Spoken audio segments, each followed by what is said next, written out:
Bismillahirrahmanirrahim. Mendidik anak itu sejak kapan?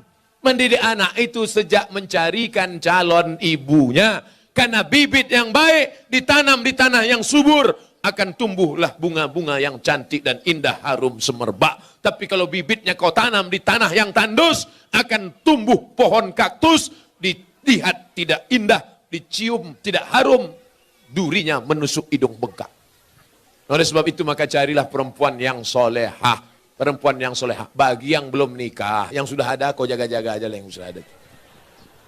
Kalau istrimu solehah, dia hamil, dia sambil masak baca ayat Quran. Bismillahirrahmanirrahim. Ar-Rahman. Garamnya garam. Allamal Quran. Jadi anak soleh ya nak. Coba kalau istrimu tak solehah. Dia masak.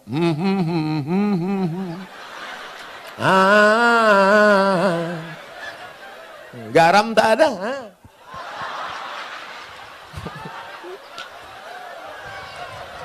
Kuku panjang. Kuku panjang. Di atas black kutek, di bawah black daki. Dimasaknya kau bakwan. Sebelah kiri pula tuh. Enak bakwan mama ya? Iya.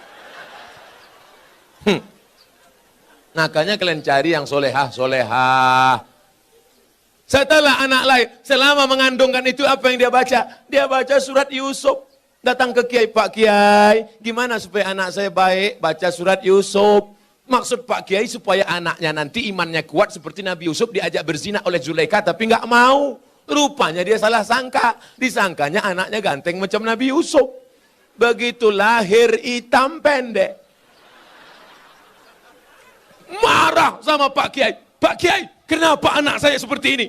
Kenapa nggak seperti Nabi Yusuf? Suaminya mana? Ini suaminya Pak Kiai. Iya sama.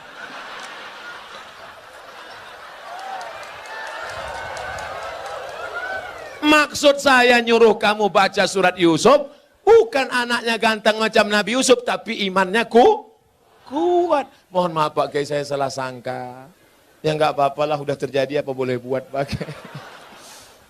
Dia nggak akan marah, dia nggak akan komplain ke kamu. Aku nyesal nikah sama kamu mas, hitam pendek, jelek, busuk, bau. Jangan-jangan aku kena pelet dulu. Dia tetap nerima. Apa kata dia? Mas, aku nggak marah karena Islam mengajarkan rukun iman 6. Iman ke-6 adalah nerima takdir baik dan takdir buruk. Engkaulah takdir burukku, mas.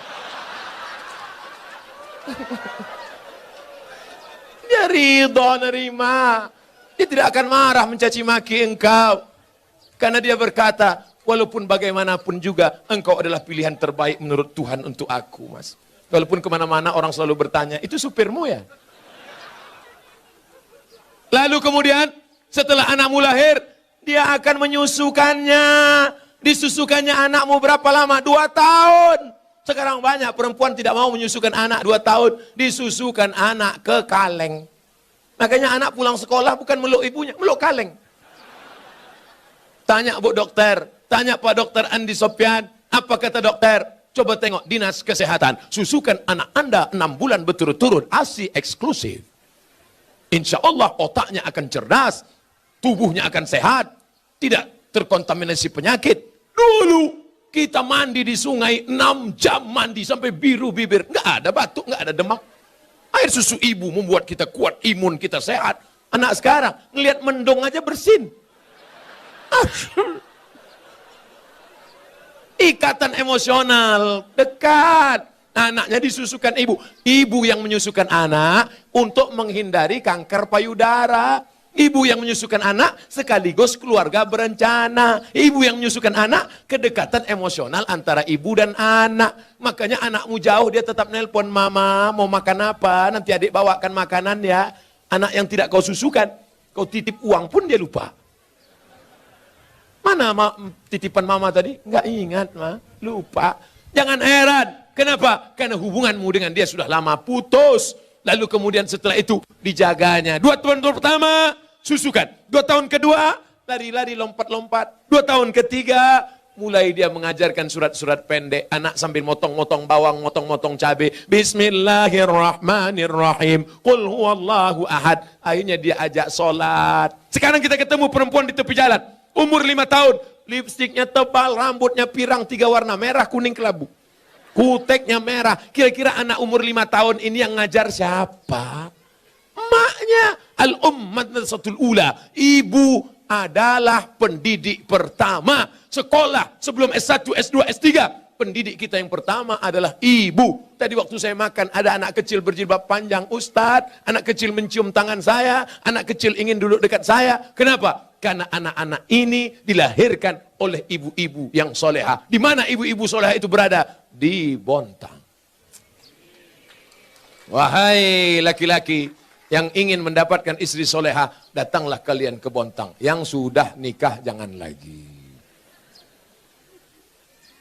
Lalu Pak Ustadz selanjutnya, sampai kapan anak ini engkau jaga? Perempuan tidak pernah berhenti bertanya, kamu sedang di mana, jalan sama siapa, pulang jam berapa, duitnya kemarin mana, ketika perempuan berhenti ngomel, berhenti merepet, berhenti bicara, saat itu kiamat sudah terjadi pada anak-anak kita. Jangan sampai diam saja. Bu, saya bawa anaknya ya. Bawalah. Sampai pagi ya bu. Enggak apa-apa. Anaknya hamil bu. Ya enggak apa-apa. Jangan sampai. Kalian laki-laki harus gagah, perkasa. Perempuan juga harus menjaga. Pak, saya bawa anaknya sebentar jalan-jalan ke kota. Jangan. Ibu juga harus begitu. Bu, kami bawa. Jangan.